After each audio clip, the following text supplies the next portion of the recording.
Thank you, Professor Dykstra.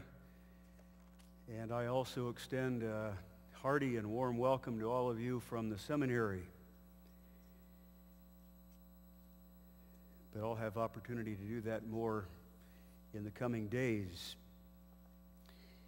If Reformed ministers today in their 50-year pastorates did half of what John Calvin did in his 27-year pastorate, preached a quarter as many times per week as Calvin preached, worked with a tenth as much energy as Calvin had, reached only to the knees of Calvin in theological stature, were devoted to the people's care with a fraction of his devotion, were willing to suffer only 1 year what Calvin suffered all his ministry, and had hearts of love a quarter of the size of this man's heart, love for God, the churches would be doing well. The congregations would be prospering.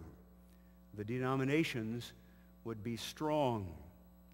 Under the good providence and grace of God, they would be able to survive in these evil days and be a good witness to the Lord.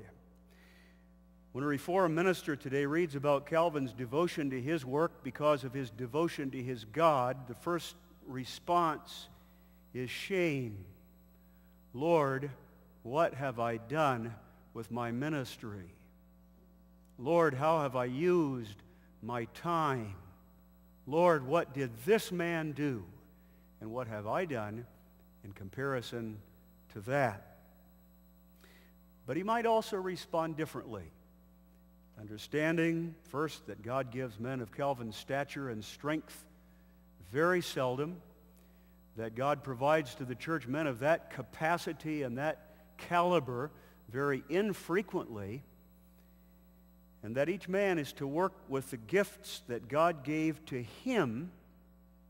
He might be, instead of ashamed, spurred on to more faithful labor, so that he too can be a blessing to the Church of Christ in his corner of the kingdom as Calvin was in his.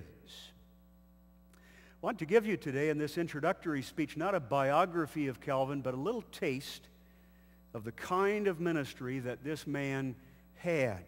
What kind of ministry was it? What kind of man was he, about whom his enemies in Geneva said, better with Beza in hell than Calvin in heaven? About whom Jimmy Swaggart said, and you can put a man like Dave Hunt today in that same category, this man has caused untold millions of souls to be damned, referring to Calvin.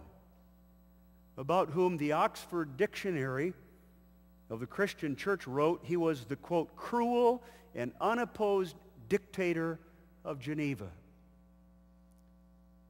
He, a model for Reformed ministers today. What kind of man was he? What kind of ministry did he have? Do we dare hold him up? Theologian, scholar, reformer, disciplinarian, as a model for preachers today. If you will listen for a few minutes, you will hear the truth about this man who is and shall remain, in my judgment, one of the best models for Reformed ministers today. Let me show you why Calvin, like Paul, can stand as an ensample for ministers today. For you who are a minister and for you who have ministers, and pray for your ministers.